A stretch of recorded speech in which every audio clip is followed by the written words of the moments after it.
Et bonjour, aujourd'hui on va s'intéresser à la réalisation de surjets simples. On va faire un premier point au début de notre play, réaliser notre surjet et le terminer par un point final. Le surjet simple peut être utilisé dans certaines chirurgies comme fermeture définitive, peut également servir à réaliser la fermeture temporaire d'une plaie chirurgicale destinée à être réouverte dans un second temps opératoire. On réalise donc un premier nœud, comme à l'habitude, comme un nœud simple. On va se positionner à l'extrémité de notre plaie chirurgicale et réaliser un point simple, comme nous l'avons déjà vu dans des précédentes vidéos.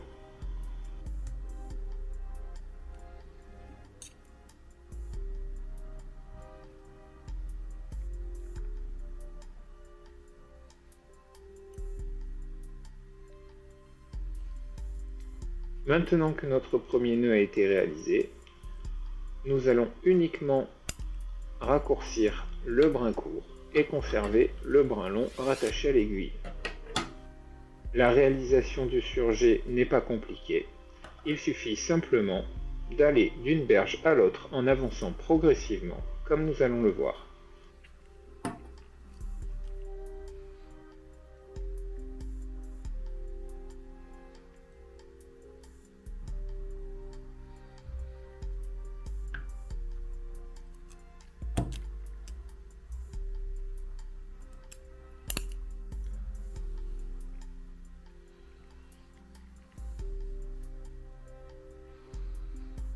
Chaque fois que l'on fait traverser son aiguille, on profite de se repositionner et de la ressaisir directement avec notre porte-aiguille de la manière adaptée afin de pouvoir enchaîner le geste le plus rapidement possible.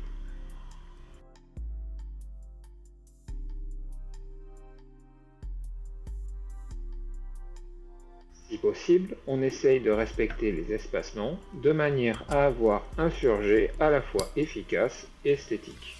Le surjet simple est une fermeture hémostatique et étanche. Elle est donc contre-indiquée pour la fermeture des plaies infectées. Sur la vidéo, on peut voir que je m'aide soit de ma main, soit du dos de ma pince à disséquer. C'est uniquement pour tenir ma peau en silicone qui n'est pas collée à ma table. Dans la réalité, ce n'est pas nécessaire.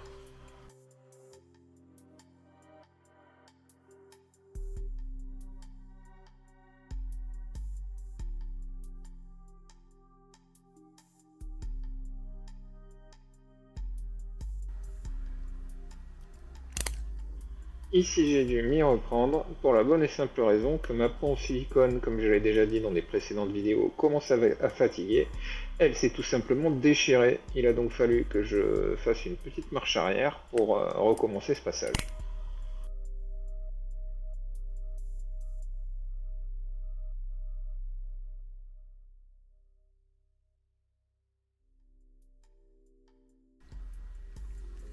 Et voilà, le surjet est terminé. Dernier passage de l'aiguille.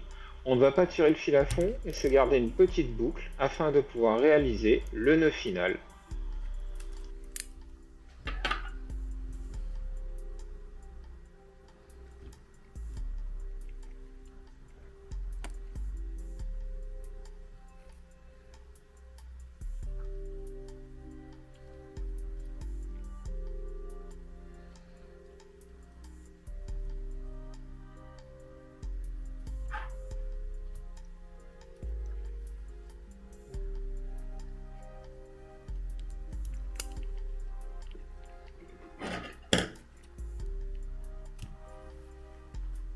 Merci à ceux qui auront suivi cette vidéo. Pour la prochaine, on s'intéressera au surjet passé.